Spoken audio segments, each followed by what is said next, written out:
สวัสดีครับสวัสดีครับผมจะมาเล่นอันนี้ผมจะมาเล่นที่เกมว่าอะไรวะฟอร์สเคนเราจะจำได้บอกฟุตไม่มีอะไรทำมีจะฟาร์มแล้วก็ฟาร์มเรื่อยๆไม่รู้จะฟาร์มมาทำไมฟาร์มคือขี้เด็ก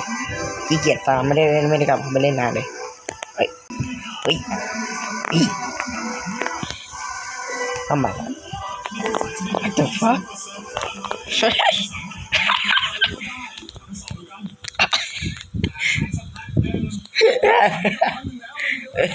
กินแล้วขอปรับเสียงแล้ว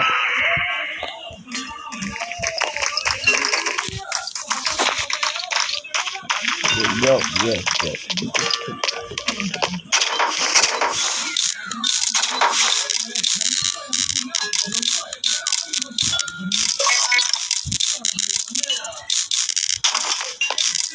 กระโดด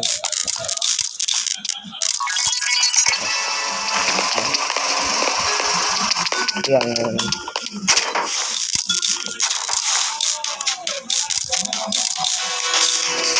มาแล้วเอายิงเฉยไม่ต้องมาจ้ะตกใจไม่ได้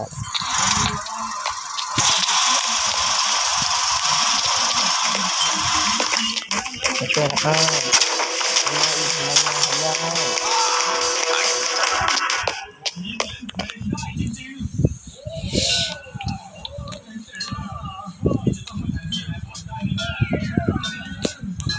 ไม่อยู่ตรงนี้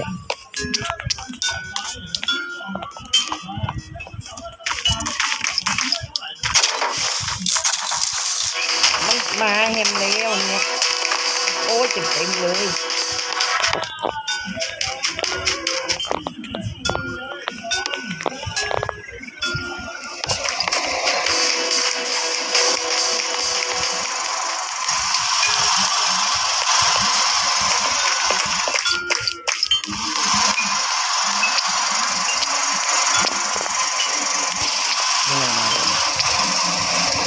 คลิปนี้อาจจะนานที่สุดเพราะว่าอาจจะไม่ได้กระเป๋าโอ้ยเจ๊อันนี้เพื่อนผมเนี่ยจำได้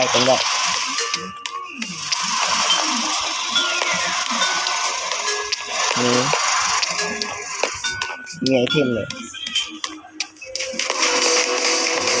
รุ่น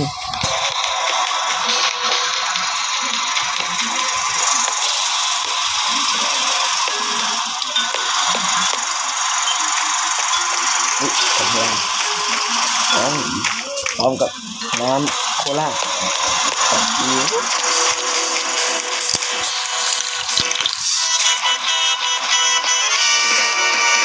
โนไอ้เนี่ยยายเลย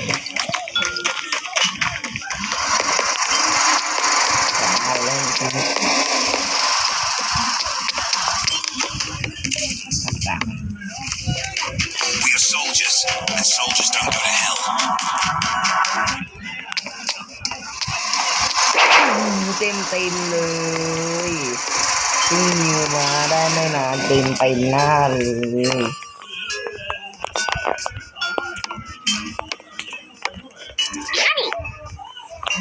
เพื่อนลองเห็นไหมมันตาบอดไหม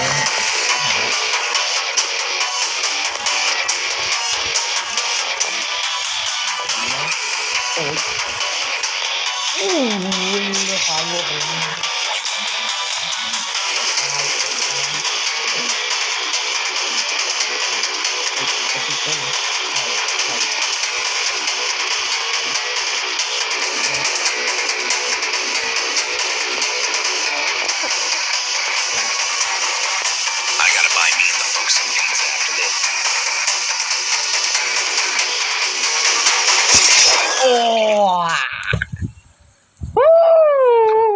ตัดไปต่อไปเลยก็แล้วกัน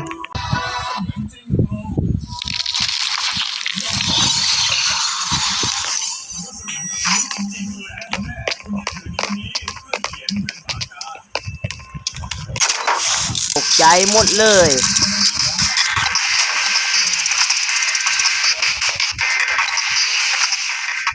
โอ้ยโอ้ย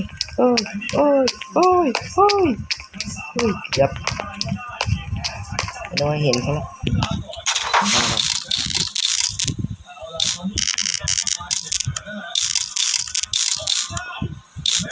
เอาเจ็บก้นเท้าเลย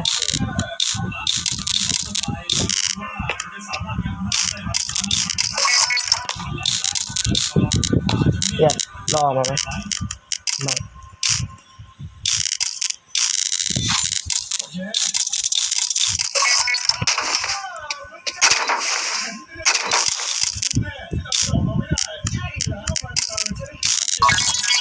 ไม่เร็ว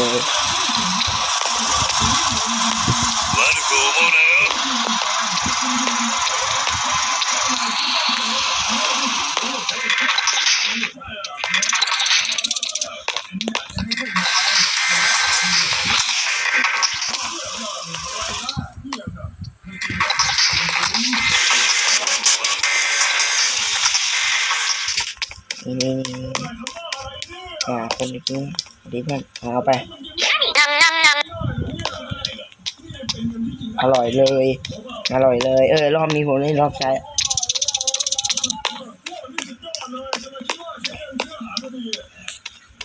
อุ้ยของดี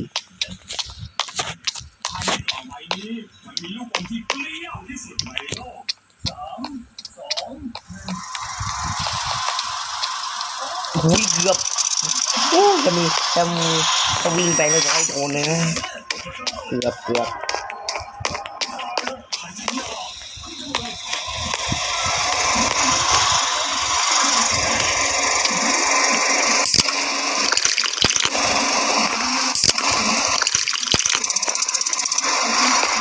มาแล้วครับจะตาย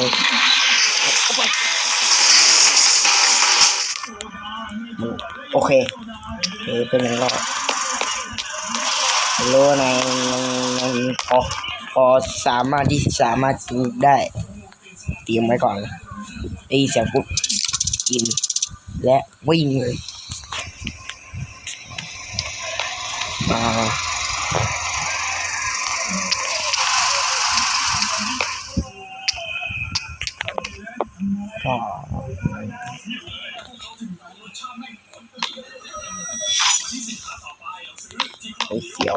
ก็เสียวสันต่อเลยยังไล่คนจุกมา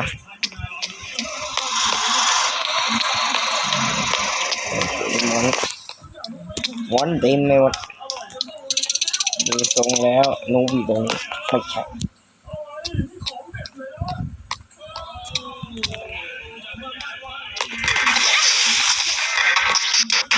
แล้วก็แค่ก็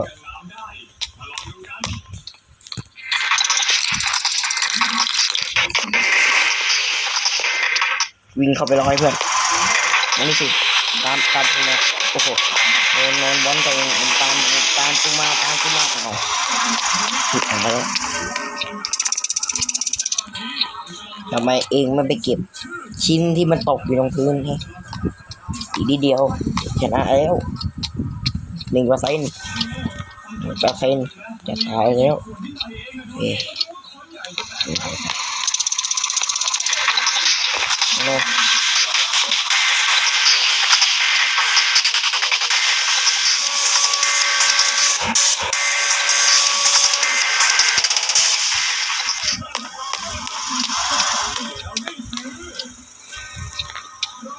มาทางไหนเตรียมพร้อมโอ้โห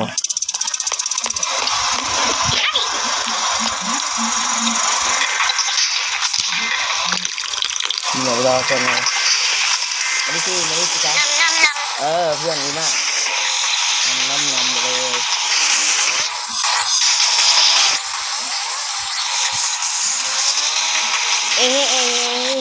กระจอกเอาเฮียจบแค่นี้แหละบ๊ายบาย